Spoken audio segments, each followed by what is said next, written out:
¿El presidente Trump realmente llamó a Bibi Netanyahu maldito loco? Bueno, eso según un informe de Axios. Sin embargo, puede que tengamos razones para pensar que parte de ese reportaje era preciso. Mark, dime qué piensas al respecto. ¿Crees que el presidente Trump simplemente lo insultó con groserías sobre el Líbano y porque está haciendo un trato con Irán, o al menos intentándolo? Así que no tengo ninguna duda al respecto. Aunque no puedo confirmarlo y no sé si es cierto o esto, ya sabes los detalles específicos del informe de Axios. Creo que es justo suponer que hubo una conversación difícil, una conversación en la que Netanyahu y Trump no estuvieron de acuerdo en todo. Eso, ya sabes, cuando yo estaba en el Beepermind, solíamos decir que era una conversación franca, sí, pero aparentemente esta fue una conversación especialmente franca. Y eso es porque aparentemente los iraníes le han dicho a los estadounidenses que si quieren que estas conversaciones continúen, tiene que haber un alto el fuego total en Líbano. En otras palabras, están juntando los dos temas. Y Netanyahu está diciendo, escuchen, estamos siendo atacados por Hezbollah en Líbano, nos vamos a defender. Nuestro objetivo es desmantelar a Hezbollah como organización militar. Nuestro objetivo es, que también es el objetivo de Estados Unidos, que Hezbollah, este grupo terrorista iraní en Irán, debe ser desmantelado. Ahora, Irán, por sus propias razones, y entendemos por qué, porque es su grupo aliado, no quiere que eso suceda. Y los iraníes en realidad le están diciendo a los estadounidenses aparentemente que detengan a Israel de hacer esto. Bueno, sorpresa, sorpresa. Y déjame decirte algo, es hora de jugar al policía bueno y al policía malo. Y hoy, o tal vez siempre, yo soy la policía mala. Y déjame decirte, me queda bien. Sí, me queda. Estoy furiosa. Y estoy furiosa de alguna manera con ambos líderes. ¿Por qué? Porque aunque entiendo perfectamente por qué Netanyahu tiene que seguir el ejemplo de Trump, después de todo, Trump es el líder del mundo libre. Sin embargo, bueno, Trump está hablando sobre negociar en su publicación de Truth Social. También dijo, tuve una gran conversación a través de representantes con Hezbollah. Hezbollah es un grupo proxy de Irán.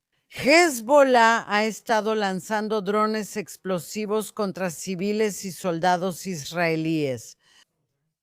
Y hasta ahora hemos estado llamando a esto un alto al fuego basado en el alto al fuego de Estados Unidos con Líbano y también el de Israel. Pero, por supuesto, nos reservamos el derecho de atacar cuando veíamos amenazas terroristas provenientes de ese territorio. Aquí está el problema. ¿Por qué también estoy enojada con Netanyahu? Porque cuando después de esa conversación telefónica y después, no después de esa conversación telefónica, después, el presidente Trump tuiteó en Truth Social que Netanyahu estuvo de acuerdo y que hizo regresar a los aviones israelíes porque se dirigían a Beirut, a una operación en Beirut. Ahora, sabemos que eso es cierto. Esos aviones no llegaron a Beirut, así que sabemos eso. Ni siquiera sabemos si despegaron.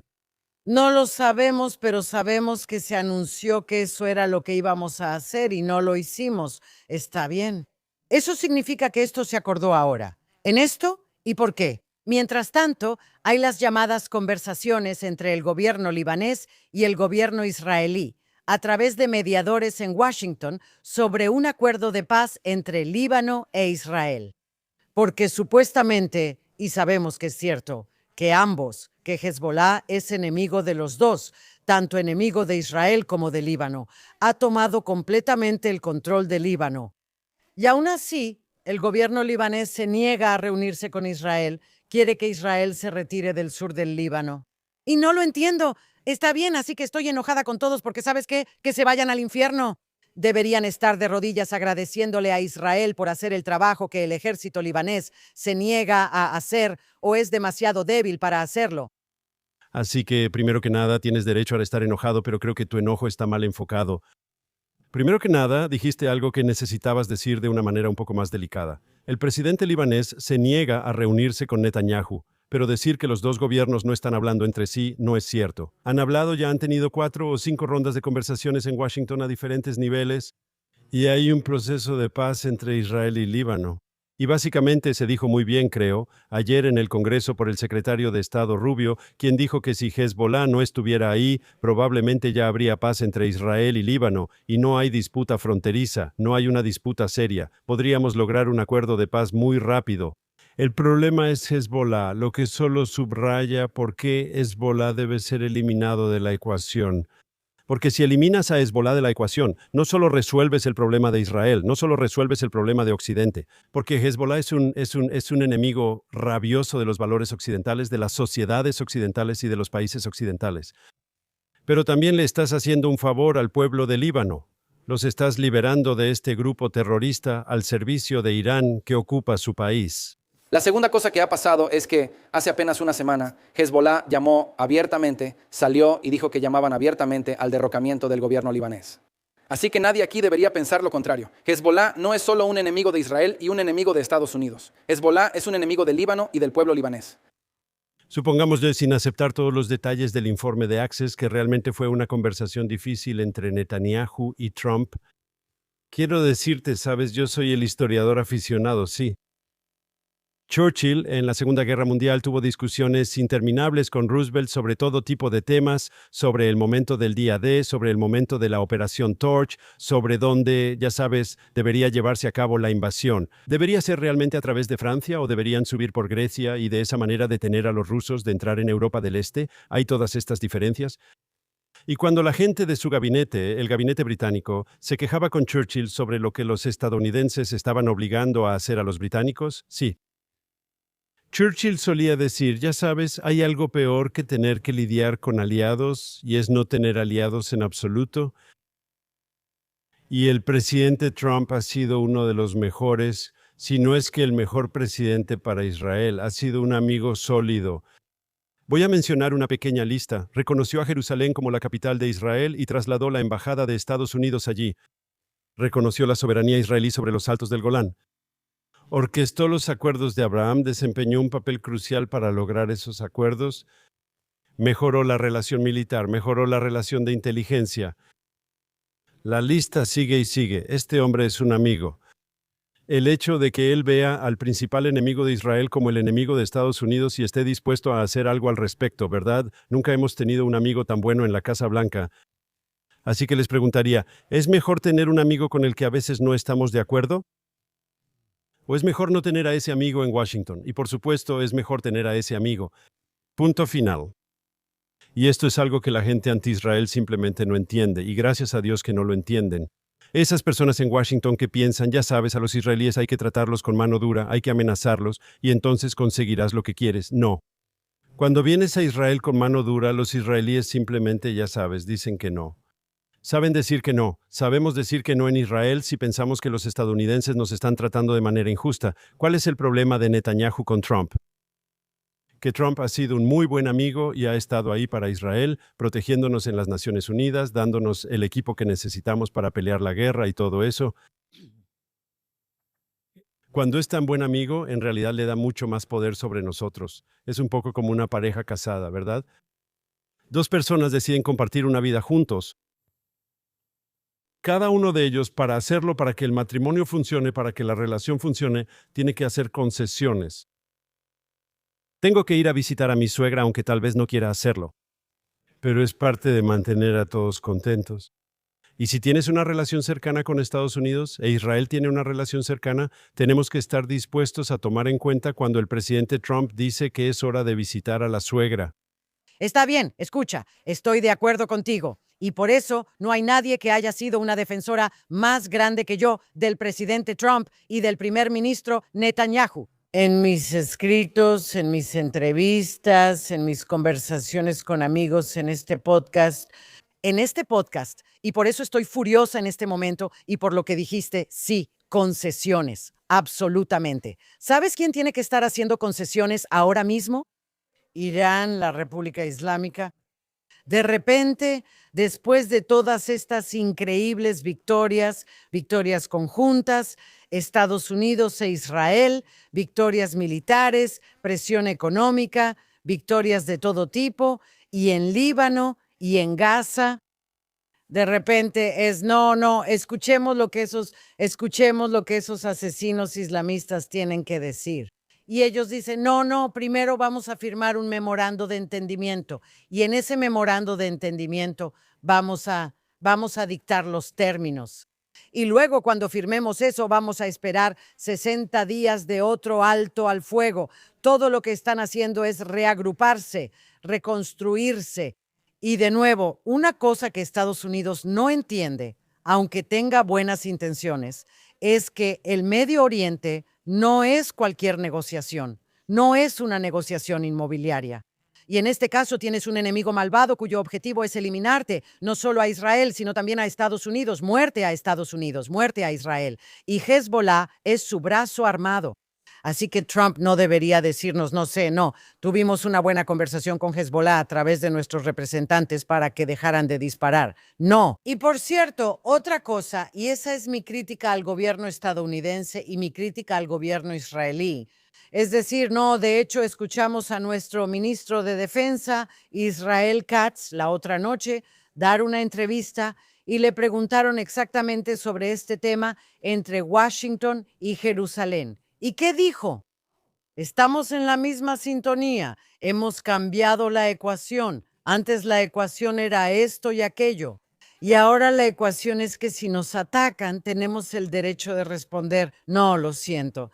Si el 7 de octubre nos enseñó algo, es que lo que llamamos control, ese concepto tiene que irse por la ventana y directo a la basura, y no sé qué más.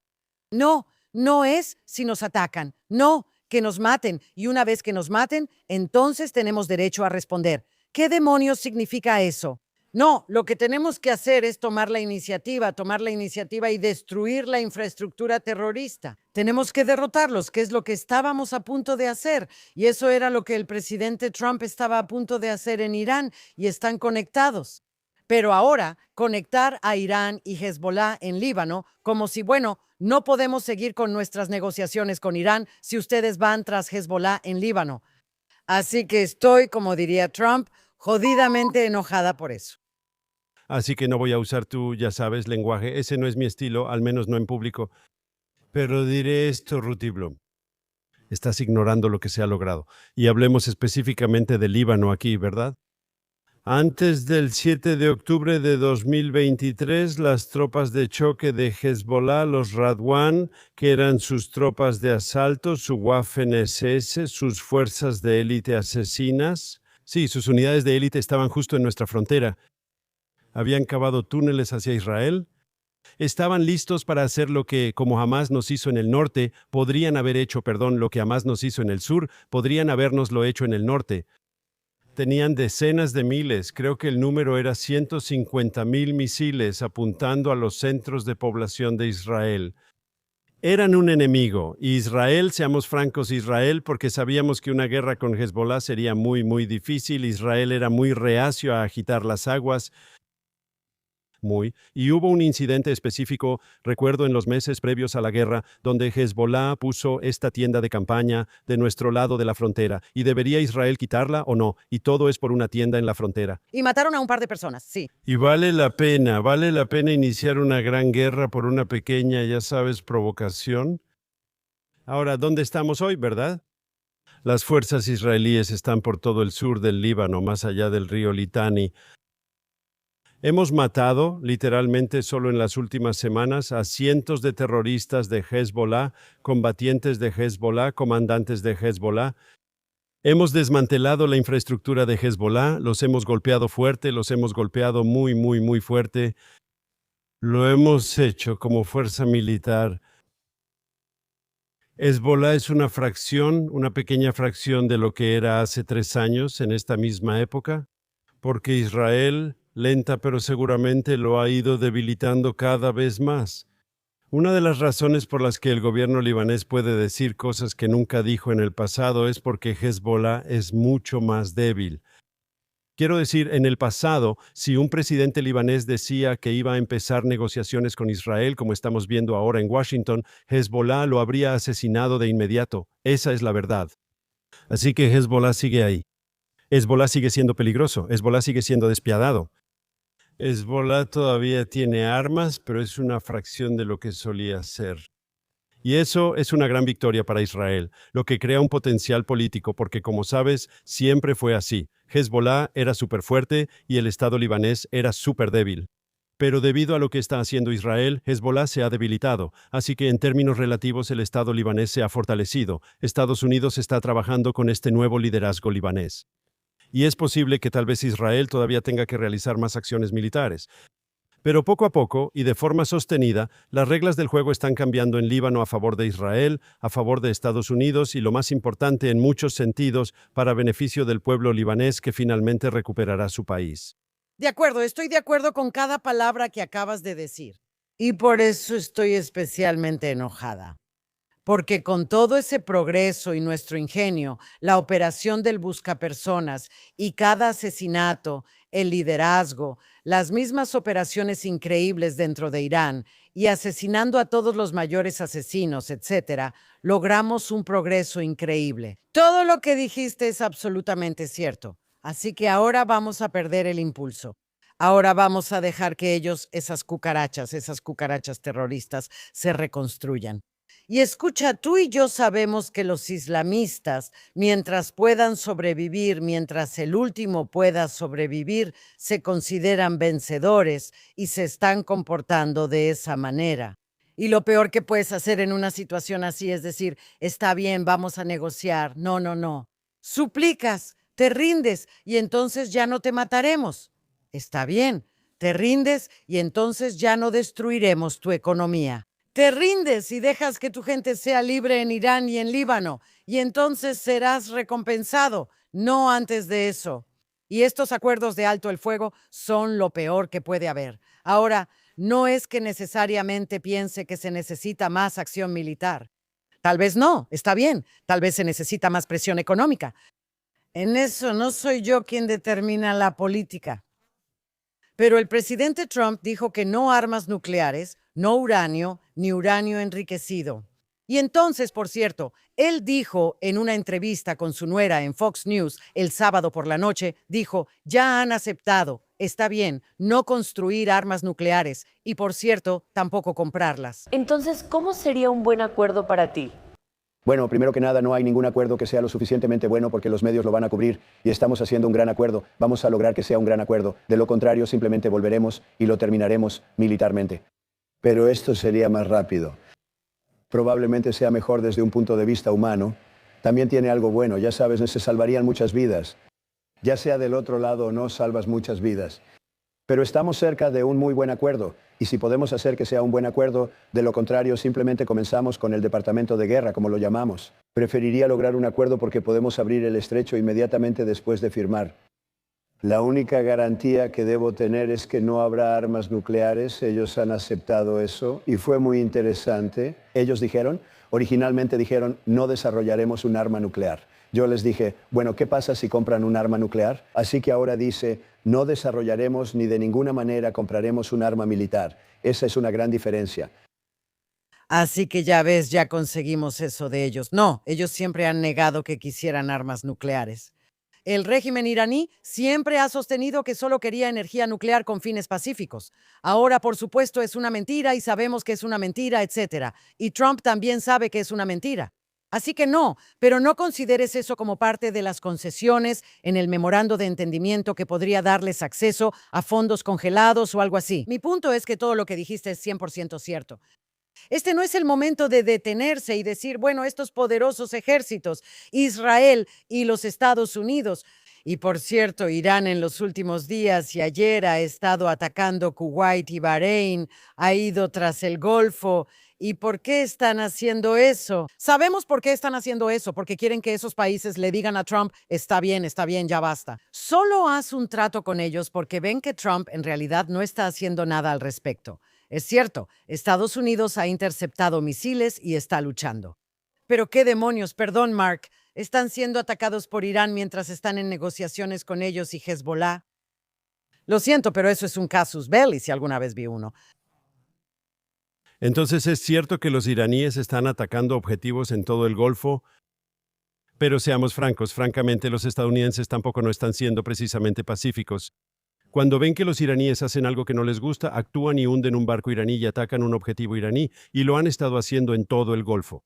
¿Podrías decir que hay una especie de guerra de desgaste o una lucha de bajo nivel que está ocurriendo constantemente en el Golfo, junto con la presión económica y el bloqueo que sigue activo?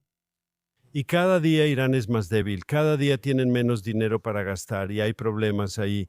Y es lo mismo en Líbano con Hezbollah, que está pasando por el periodo más difícil en la historia de la organización Hezbollah. su periodo más difícil. Y si ves la situación interna del Líbano, la comunidad cristiana en Líbano está en contra de Hezbollah.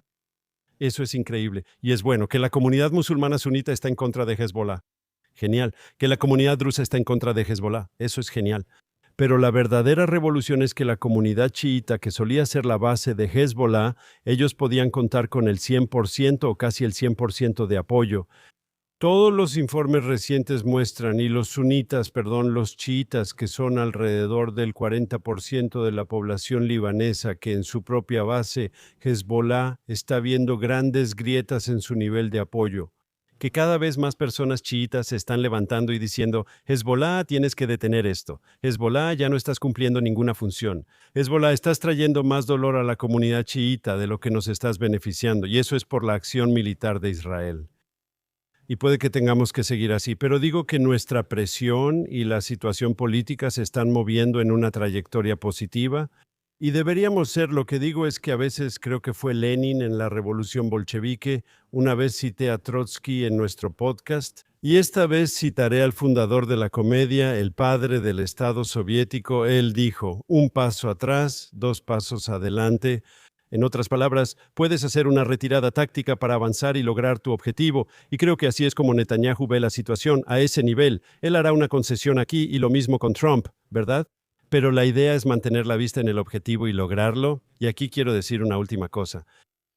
Definitivamente no Netanyahu, pero Trump, cada vez que ha abierto la boca y ha hablado sobre el liderazgo iraní, lo ha hecho de una manera en la que ni Biden, ni Obama, ni George W. Bush hablaron. Ellos siempre fueron mucho más corteses.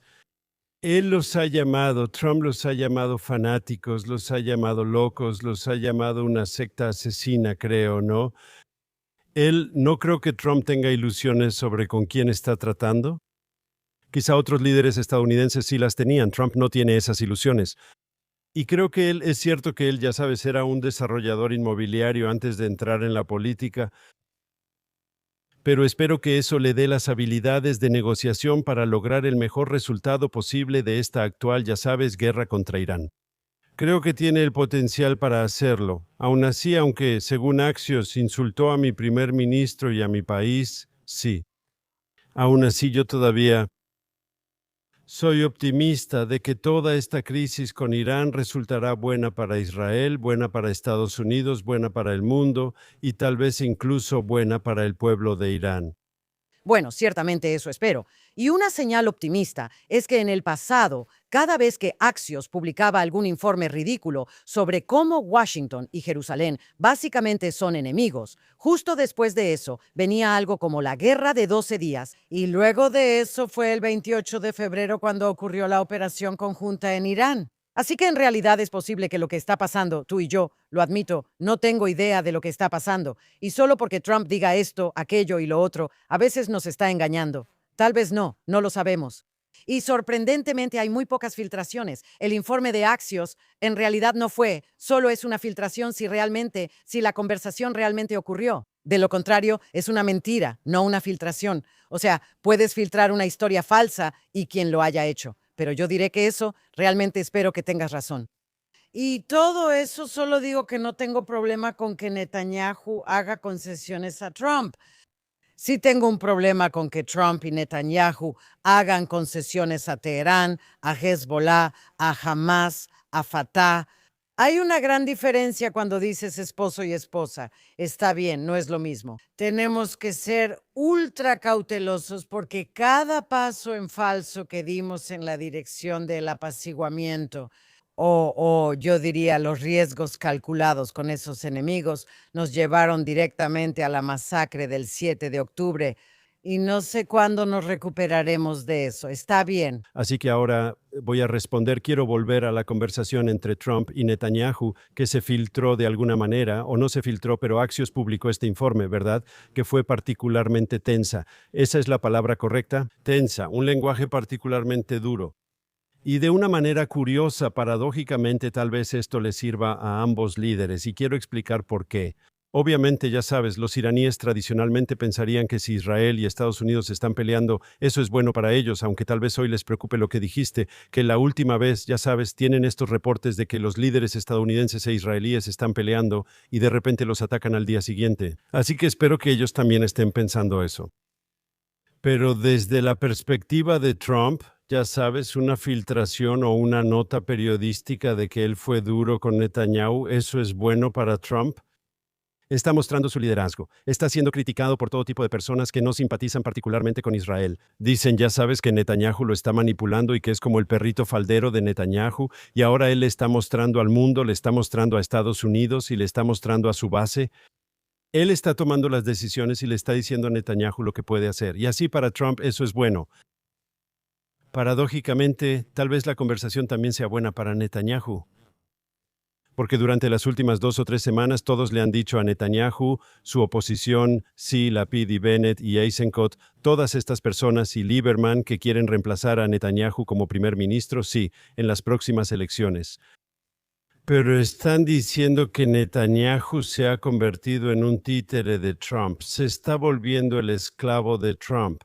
Que Trump le dice a Netanyahu, salta, y Netanyahu responde, ¿qué tan alto? Y que él está atando las manos de Israel y que nos hemos convertido en un estado vasallo. Y el primer ministro de Israel es el líder de un estado vasallo y un vasallo entusiasta.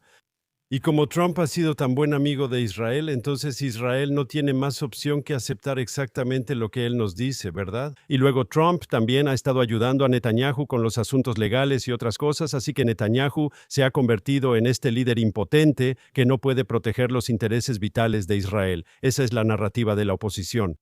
Así que los reportes de que Trump y Netanyahu tuvieron una conversación distinta, bien por Trump, porque Trump puede decir yo soy el que manda, ¿verdad? Nadie me dice qué hacer. Yo estoy liderando. Pero Netanyahu puede informar a los reporteros israelíes y decirle al pueblo israelí, escuchen, Trump es un gran amigo, pero cuando es necesario yo defiendo los intereses de Israel.